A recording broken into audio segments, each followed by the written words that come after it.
तो देखो आजकल बाबा भी रील बनाने में लगे, साधु भी रील बनाने में लगे, वो सही है। और सब देखो अच्छा, आप देख रहे हैं रील्स वगैरह सोशल मीडिया की इन्फ्लुएंसर्स, सारी चीजें दुनिया तो देखो स्वामी जी की खुद की बहुत रील्स आती हैं। स्वामी जी योगा सिखाते हैं, स्वामी जी 1 से 2 महीने में मेरे जो व्यूज हैं वो 100 से 200 करोड़ आते हैं। हाँ।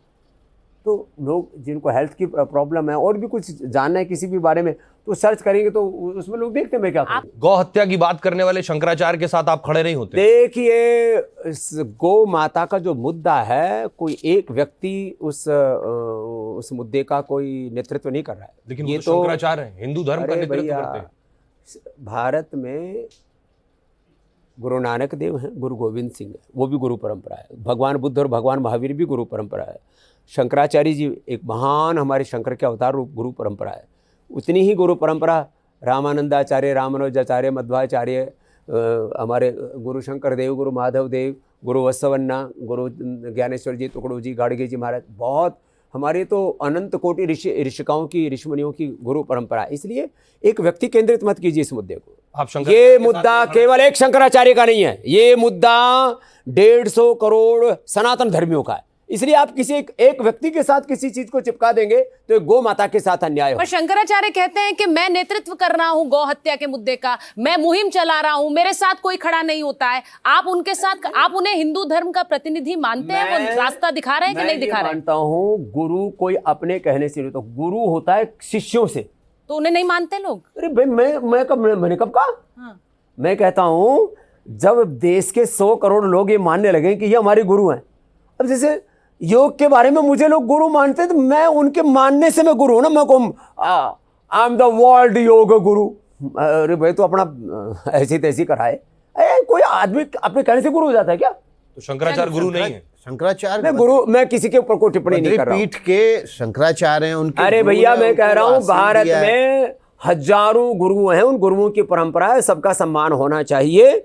और गौ माता का ये जो कार्य है गौ माता की रक्षा का, इसमें एक कानून एक पक्ष है, उसके बाद उसकी पालना उसका दूसरा पक्ष है, और तीसरा पक्ष इसमें यह है कि इसकी एक बहुत बड़ी कार्य योजना बनेगी। ऐसे नहीं हो जाएगा खाली गौ माता के लिए कानून बना, कानून तो एक दिन में बन जाएगा। मैं आपसे पूछता हूँ करीब 15 करोड़ से 20 करोड़ के बीच 17-18 करोड़ गोवंश है, उसमें जो बछड़े पैदा होंगे उनका क्या होगा? उसकी व्यवस्था बनानी पड़ेगी ना आपको कि भाई जितने भी बछड़े पैदा हो या तो नंदी बने या उनसे जहाँ गाय से खेती होती वहाँ पर उनका उपयोग हो, नहीं तो फिर वो कतरखानों में जाएंगे। फिर उसके बाद में गाय जो है वो हत्या पर तो अपनी बात रख दी स्वामी जी, अब शंकराचार्य पर आइए ना। शंकराचार्य क्या मुझे शंकराचार्य जी के ऊपर जितना बोलना था उतना बोल दिया, बाकी मैं वो सही इस मुद्दे के ऊपर अपनी फजीहत क्यों करवाऊं? मतलब उन पर बोलना फजीहत है? स्वामी जी आपको अन्याय के खिलाफ खड़े होते रहे, आप तो अन्याय के खिलाफ खड़े होते रहे। प्रयागराज में जब शंकराचार्य के साथ अफसरों ने अन्याय किया, बटकों को चोटी पकड़ के, मैं आज भी कह रहा हूं, उनको पटका गया, बटकों की चोटी खींचना ये ठीक नहीं था। दूसरी बात, किसी भी साधु से लेकर के किसी भी शंकराचार्य, मैं खाली एक शंकराचार्य जी की बात नहीं कर रहा हूं, शंकराचार्य जी हमारे लिए और जितनी भी गुरु परंपराएं, मैं समान रूप से सबकी बात कर रहा हूं, सबको हम कृतज्ञ हृदय से नतमस्तक होकर के साष्टांग दंडवत प्रणाम करते हैं, किसी भी साधु का। और किसी शंकराचार्य जगत गुरु, ये शंकराचार्य और जगत गुरु की क्यों बात कर रहे हो? कोई साधु नहीं होता, साधु की कोई उपाधि नहीं होती है, साधु साधु होता है। अन्याय के खिलाफ आप खड़े होते रहे।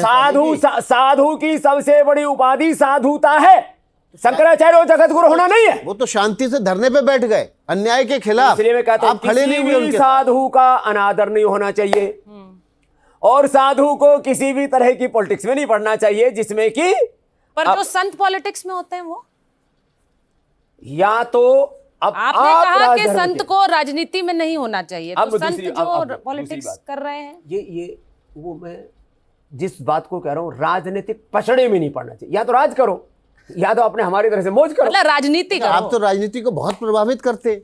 और बाबा 14 से पहले आपके विरोधी कहते हैं आप इसी पचड़े में पड़ते थे।